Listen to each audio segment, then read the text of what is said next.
Good afternoon, welcome to another A-Push video with Mr. Pate. Today we're looking at causes of the American Revolution, and our essential question today is, what were the long and short-term causes of the American Revolution? So here we go, we're going to go ahead and look at the long-term causes first. The first one we have is this First Great Awakening. The First Great Awakening, taking place around the 1740s, is going to be a movement where there's a new religious revival. When you hear awakenings, there are always religious revivals. But in this case, it is going to be kind of a competitive schism between the Anglican Church, called the Old Lights, and the New Lights, which are going to be new denominations, which are a little more emotional, a little more personally connected for a lot of people. So you have a reinvigoration of faith, a new amount of denominations, a huge increase in the amount of people professing to be Protestant Christians. And the First Great Awakening is significant as a long-term cause because it is a situation where the Anglican Church, the head of the Anglican Church was the king, so it was very tied to the British government, and you're seeing kind of a dissolving of these bonds where people are no longer Anglican. Now, are some people still Anglican? Of course. This is going to be much more significant as a change in kind of the northern middle part of the British colonies, not as significant in the south where they'll have kind of the Anglican Church as a mainstay all the way up to the Revolution. One of those things you're going to see, it's part of the First Amendment. It talks about no establishment of religion. This comes right back to the fact that the Anglican Church received taxes from citizens, and people had no choice. So they could belong to a different church. In Pennsylvania, they could be Quaker. Okay? In New England, they could be Puritans, or the descendants of the Puritans, I suppose. In the South, they could be Baptists or Anglicans. It doesn't matter. But they would still have to pay taxes that would support the Anglican Church. So it's the government support of one religion, taxes and favoritism happening. Okay? So the First Amendment says no establishment of religion is part of that. Okay, so First Great Awakening is, again, this kind of dissolving of some of these bonds, the connection to the king and the Anglican Church, the Church of England. Second, the Enlightenment. You're going to have people like John Locke, Thomas Hobbes from Great Britain, French guys like Jean-Jacques Rousseau and Montesquieu.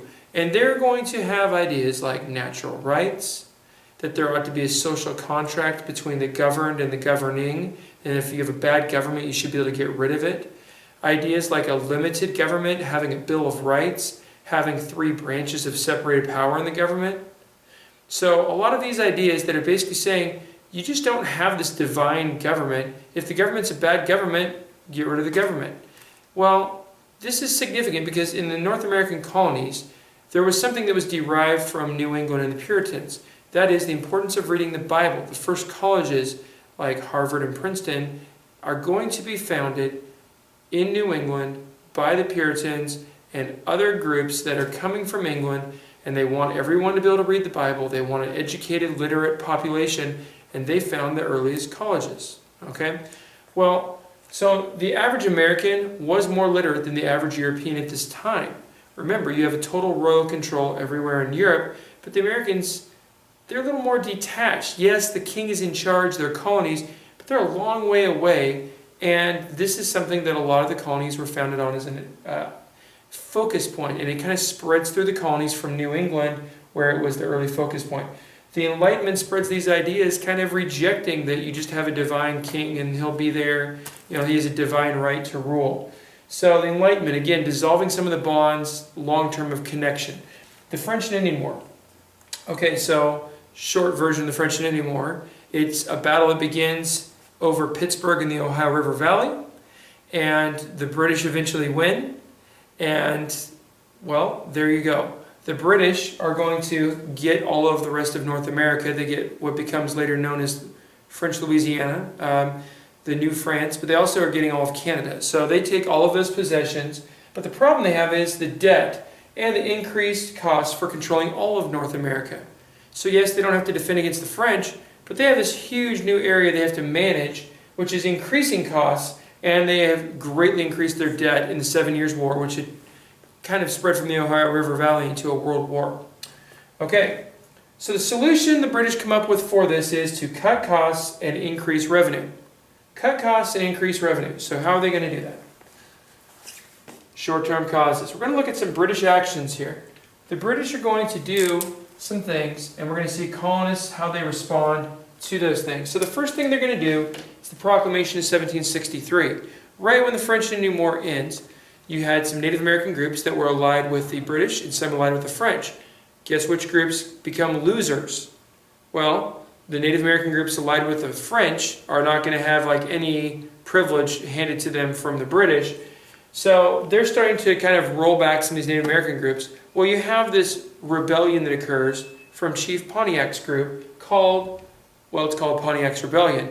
And the British looked at this and said, oh boy, here we go. We have a huge debt, and now we have to send a bunch of soldiers out to the frontier and quash Native American uprisings and revolts. Not okay, not good. We don't want that. So to deal with that, they issue the Proclamation of 1763. This says colonists cannot spread out beyond the Appalachian Mountains, and in return for that government policy and that assurance that colonists wouldn't flood in, Pontiac agreed to have peace and to basically maintain that there would not be any Native American rebellions against British control.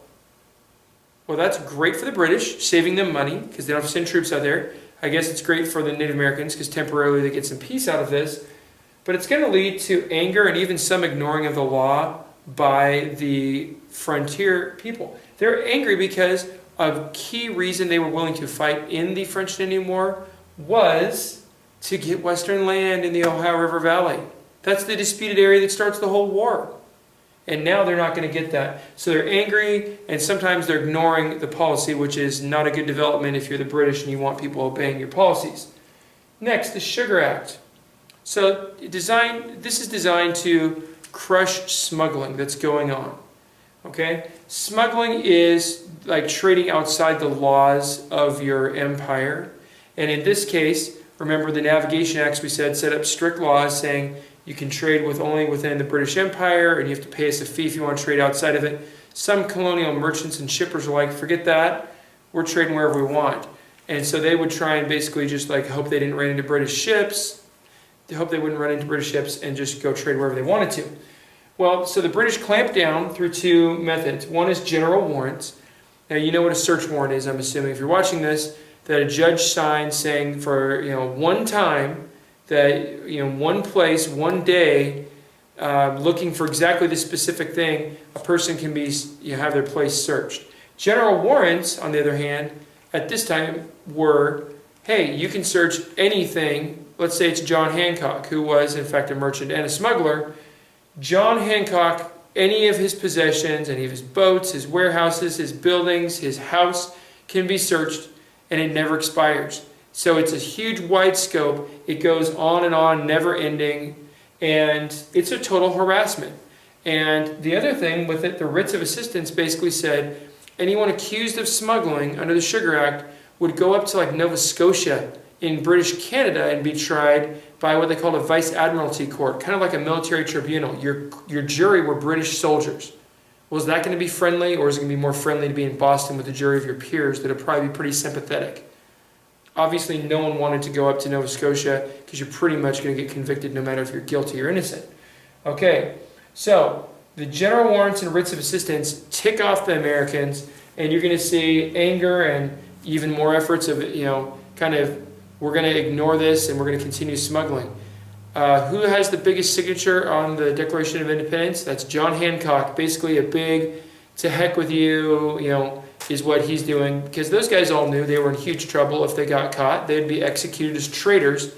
And so he's like, hey, I'm not going to write my name small. Check this out. And he writes his name really large. And that's because he's angry about the writs of assistance, general warrants, and the Sugar Act. Stamp Act, okay? So the Stamp Act is basically a direct tax that will be collected. That means right when you bought any kind of a paper product or had any kind of a paper transaction, that you would pay a direct tax right then. This greatly angered the Americans. They're saying this is a revenue tax. We haven't had representation.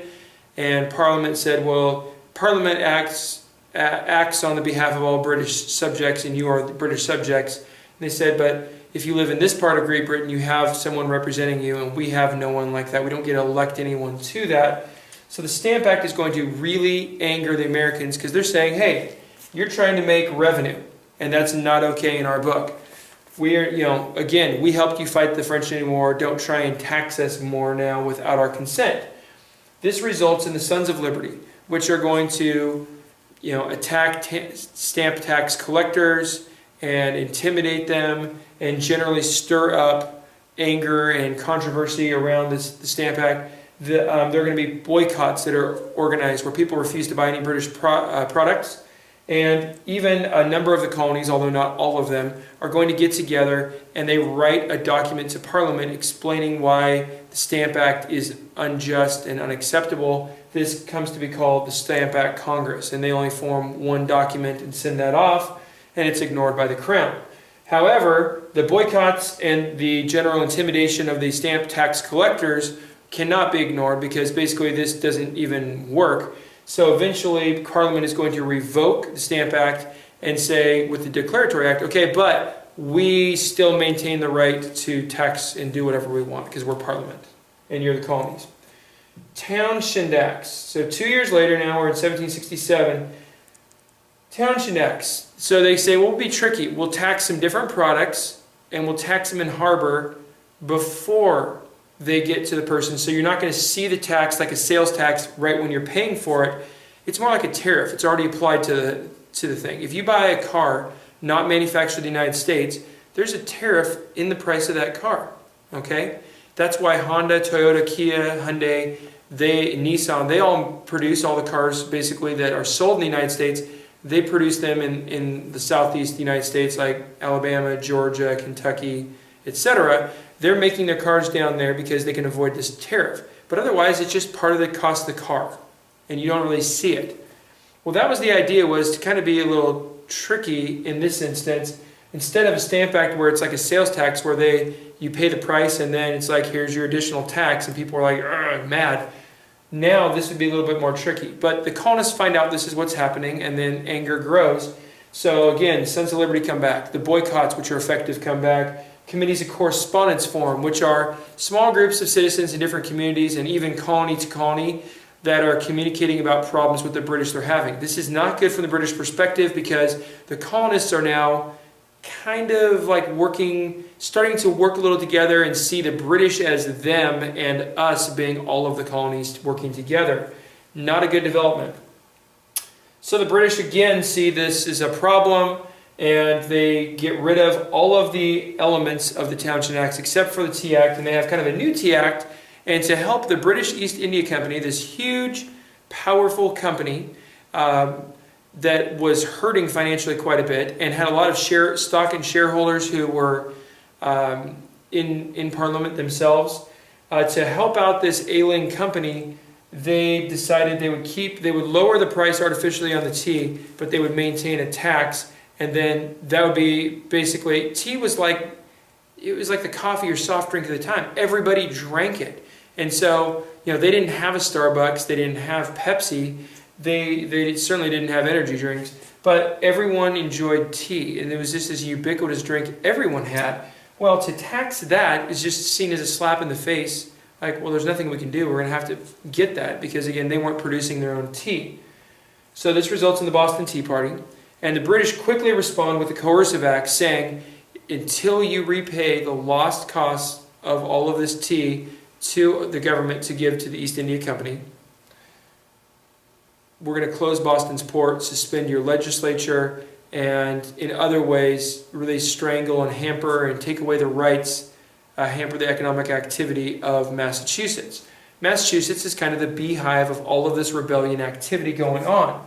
Well, when all of this stuff is going on, the British idea here is to hammer them so hard that no other colony would dare rebel. But the way it's perceived by the colonists is, instead, they say, hey, we're next. This is going to happen to us, so we need to support them. So a homespun movement happens where colonists, female colonists from other colonies are making clothing and sending it to them so they can avoid buying British things. In fact, you have this kind of all colonies wide boycott called the Association, where people are agreeing not to buy anything, strangling the British imports and making the merchants at home very mad. Committees correspondence are going to kind of morph into the First Continental Congress, which is, again, trying to get to the bottom of this British problem and figure out a way to solve it.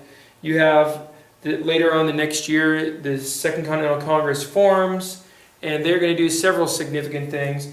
Well, Lexington and Concord happens, so you have bloodshed breaking out, you have kind of rebellion, you have kind of this group that is talking about the British problem, and even up to this point, you still have a faction that are loyalists, you have a faction that are, and we'll talk more about this on the next video, a faction that are patriot, and then kind of some undecideds.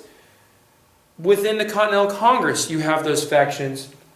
So they send something called the Olive Branch Petition to the king saying, hey, our problem is with Parliament, it's not with you, and the king is doing a very poor job helping us out here. And, Parliament is doing a very poor job. King, can we have a do-over and go back to the way things were? Well, the king is going to reject that, and he takes the advice of some of his people in his administration saying, don't even receive that and acknowledge that the Second Continental Congress is a legitimate government body because we haven't sanctioned it. So he rejects it, and this is going to swing more of the colonists into the patriot camp and really push the United States, basically this this new group, into becoming having a Declaration of Independence. Common sense is written right before that. State governments are going to form. And these are the types of topics we'll talk about with the American Revolution on the next video. That's all the time we have for today. Stay classy.